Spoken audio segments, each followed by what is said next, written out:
Apple का launch event कल हो गया है और बहुत सारे बढ़िया डिवाइसेस लॉन्च हो चुके हैं, जैसे कि Apple watch ultra, AirPods pro 2, series 8 end of course iPhone 14 का पूरा लाइनअप। तो आईफोन 14 प्रो और प्रो मैक्स तो मुझे काफी इंटरेस्टिंग लगे, specially that dynamic island, but उसको दूसरे वीडियो में डिस्कस करेंगे। अभी मैं आईफोन 14 के बारे में बात करना चाहता हूं और जितने लीक्स हमको पता चले और जितने कल कंफर्म हो गए उससे मुझे मिले हैं 13 reasons why you should not buy iPhone 14।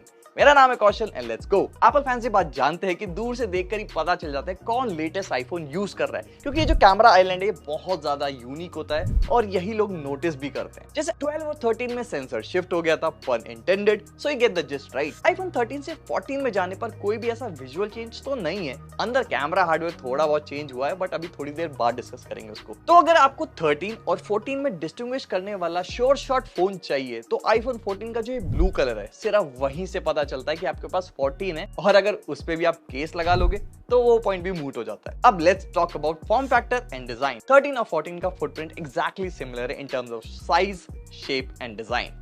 दोनों ही फोन में फ्लैट एजेस है और एल्यूमिनियम फ्रेम के साथ आते हैं और ऑलमोस्ट सेम ही वेट है, 2 ग्राम्स का फर्क है बस। आगे सामने सेरामिक शील्ड है, मतलब इन हैंड फील्ड में कोई भी ऐसा अपग्रेड नहीं है जो 14 को एक बेटर अपग्रेड बना पाए। तो डिजाइन वाइज भी 13 अभी भी काफी फ्रेश फील होता है और I don't have a reason to upgrade to 14, at least design के मामले में। तो 13 में सुपर रेटिना XDR आती है जो काफी अच्छी डिस्प्ले, नो डाउट। तो यू वुड थिंक कि अब तो एप्पल को कंपटीशन के साथ कैचअप कर लेना चाहिए, बट ऐसा कुछ नहीं है। अभी भी 60 हर्ट्ज का ही रिफ्रेश रेट मिलता है 13 और 14 दोनों में।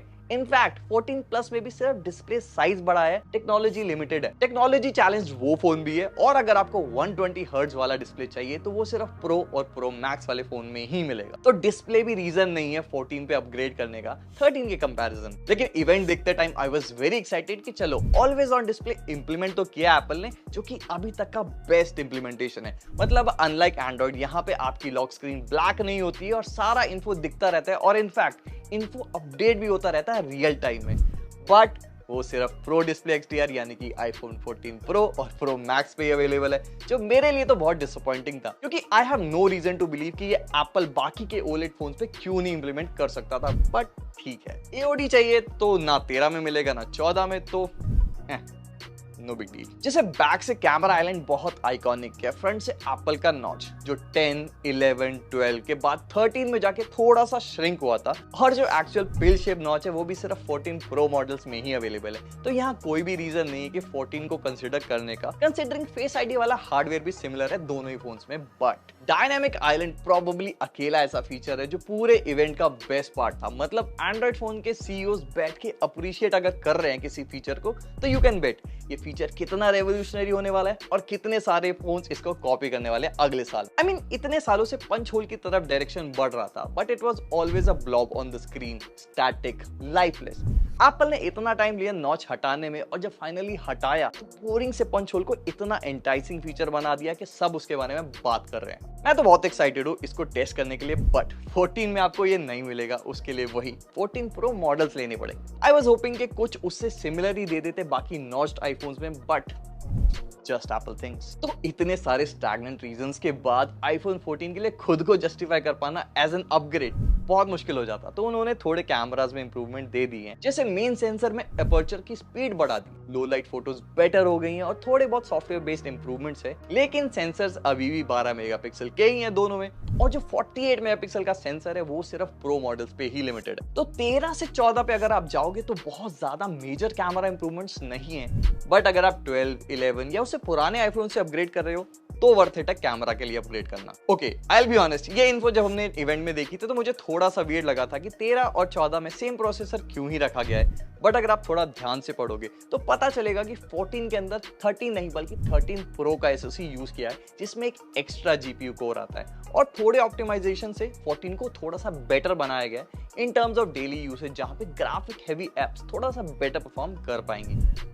बट कितना बेटर होगा वो तो जब फोन हमारे स्टूडियो में आ जाएगा तभी बता पाएंगे, so stay tuned for that. अब क्योंकि आईफोन का फुटप्रिंट सेम है और अंदर इंटरनल कंपोनेंट्स भी सेम है, तो बैटरी के लिए उतना स्पेस ही बचेगा जितना पुराने आईफोन्स पे था।